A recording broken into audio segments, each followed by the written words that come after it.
la mission de l'AFA en général, c'est d'aider les populations vulnérables, que sont les femmes et les enfants.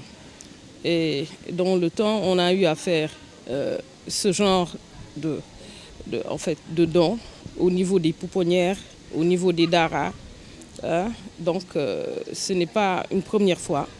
Mais cette fois-ci, nous avons ciblé le centre oncologique pédiatrique de l'hôpital Le Dantec, tout en sachant que les familles qui sont là, en général, sont des familles démunies. Malgré la subvention de l'État et de l'hôpital, les premiers soins, les besoins en premiers soins sont toujours là. Et ces gestes vont un peu soulager vraiment les populations. On compte pérenniser. On a entendu le plaidoyer du docteur tout à l'heure, Fat Bintou. Donc c'est un traitement de longue haleine, comme elle l'a dit, et cela nécessite tout le temps un soutien. Donc nous allons essayer de pérenniser cet acte et également de vulgariser cet acte et d'appeler les autres associations et les bonnes volontés de ce pays à également y mettre du sien. C'est important, vraiment ce que le centre oncologique fait et la LISCA est très important. Vraiment, ça soulage les populations et aussi redonner un peu d'espoir à ces familles et le sourire à ces enfants pour qu'ils regagnent vraiment les centres, qu'ils regagnent en fait les écoles, faire leur cursus normal comme tout enfant. Pourquoi pas? Pourquoi pas? En fait, on a beaucoup de projets comme ça. Donc, le centre oncologique est inscrit dans la liste de nos projets et on verra ce qu'on pourra faire dans l'avenir, vraiment pour pérenniser cette action aujourd'hui. Oui. Et je compte aussi, en fait, j'aimerais aussi dire que cette action, cette année, nous l'inscrivons aussi. En fait, on avait une collègue qui était là, toujours solidaire, très brave, qui s'appelait Khadijatou Diallo. Et aujourd'hui, on ne peut pas faire cette action sans pour autant se souvenir d'elle. Parce qu'elle était à nos côtés, elle soutenait vraiment les couches les plus démunies. Donc j'en profite pour lui rendre un vibrant hommage aujourd'hui. Elle était notre secrétaire générale. Et aujourd'hui, toutes les pensées vont vers elle. J'en profite également pour remercier la direction générale de l'AIBD, M. Doudouka. Aujourd'hui, si on a la capacité de venir faire ce don, c'est grâce à lui. M. Doudouka a été vraiment sensible, n'est-ce pas, à tous les vœux en fait, des femmes. Il a été à nos côtés, il nous a soutenus. Et ce soutien, il est inlassable depuis qu'il est là. L'année dernière, nous avions fait des dons au centre de traitement du Covid. On avait donné des bons d'achat, on avait donné 3000 masques. Et ça, c'était grâce à sa générosité. Cette année encore, on a offert ce don d'une valeur, n'est-ce pas, de 2 millions. Oui, c'est un soulagement pour le service, mais également pour les familles qui amènent leurs enfants pour qu'ils soient traités dans ce service qui prend en charge les cancers de l'enfant. Nous savons que c'est une prise en charge qui est longue, dont la durée moyenne est de 6 mois à voire 3 ans. Donc pendant tout ce temps, la prise en charge revient pour la plupart aux familles. Donc c'est des besoins au quotidien et c'est toujours une bouffée d'oxygène quand vraiment ces familles peuvent être soulagées par rapport au coût que constituent ces médicaments de support, surtout à la chimiothérapie. Tant bien même que la chimiothérapie est en grande partie gratuite par des politiques de gratuité du ministère de la Santé, mais également par des dons d'associations, que ce soit internationales, des ONG, ou bien que ce soit des dons vraiment d'associations locales. Quand même, les familles, par rapport à cette chimiothérapie, ont beaucoup de médicaments de support à acheter au quotidien.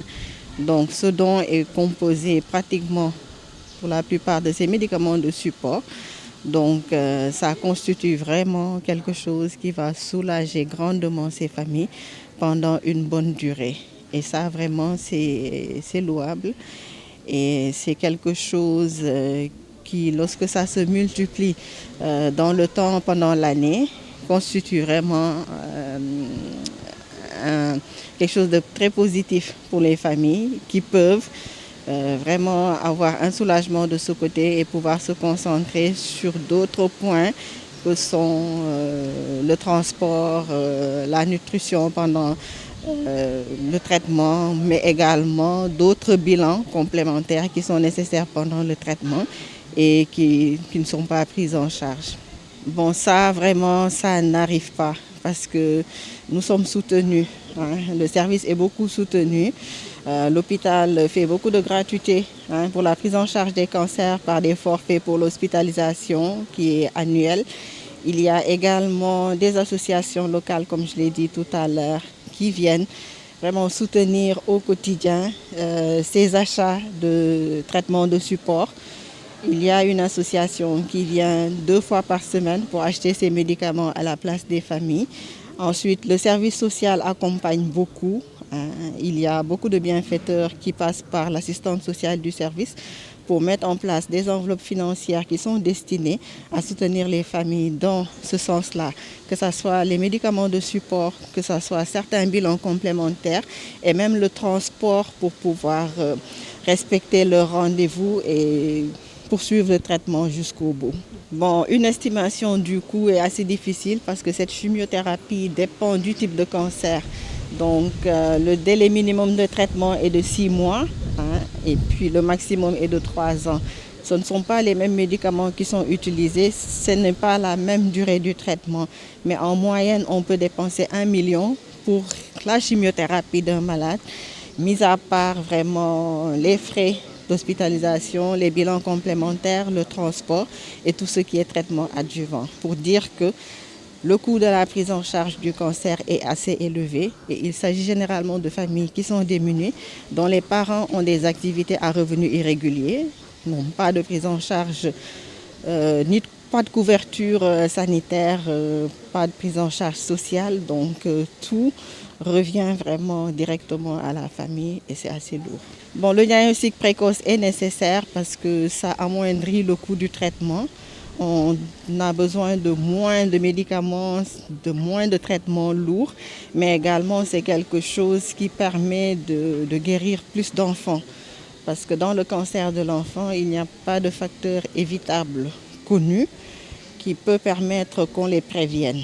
Donc il est impératif de pouvoir connaître les signes précoces, de les référer très tôt dans les centres de prise en charge spécialisés et également de les traiter très tôt en disposant de tous les médicaments nécessaires pour cela. Chaque année, dans ce service d'oncologie pédiatrique, sont pris en charge en moyenne 225 à 250 enfants. Quand on regarde l'année 2021, on a eu en tout 249 enfants qui ont été pris en charge dans ce service. Le plaidoyer, le gros plaidoyer, c'est vraiment dire que le cancer de l'enfant existe bel et bien. C'est un cancer qui n'a pas de facteur évitable connu qui peut permettre de donner des mesures préventives pour les éviter. Donc le seul recours, c'est de pouvoir reconnaître les signes précoces très rapidement par la population générale, mais également par les soignants, quel que soit le coin où on se trouve dans le Sénégal, que les soignants puissent reconnaître les signes précoces et y penser, que les enfants soient référés tôt, mais également une fois qu'ils sont dans le centre de prise en charge, qu'on puisse faire le diagnostic le plus tôt possible, mais également le plus précis possible. Pour cela, il y a des services d'aide au diagnostic qu'on doit développer davantage, que ce soit la radiologie, l'anatomopathologie ou bien l'hématologie, mais également que les médicaments soient disponibles, que ce soit la chimiothérapie, mais également tout ce qui est traitement adjuvant. À côté également, il faut que ces familles puissent terminer le traitement. Pour la plupart, ils habitent très loin. Dakar est le seul centre de traitement. Donc tout est concentré ici. Il faut que ces familles puissent avoir des maisons d'accueil pour pouvoir terminer le traitement parce que, aussi précoce qu'il soit, s'il n'est pas terminé, on ne peut pas prétendre à une guérison, alors que ailleurs, le cancer de l'enfant guérit à presque 85% ou plus. Dans nos pays, on est encore très loin à 52%, mais quand même, avec l'appui de tout le monde, on peut augmenter ce taux de guérison.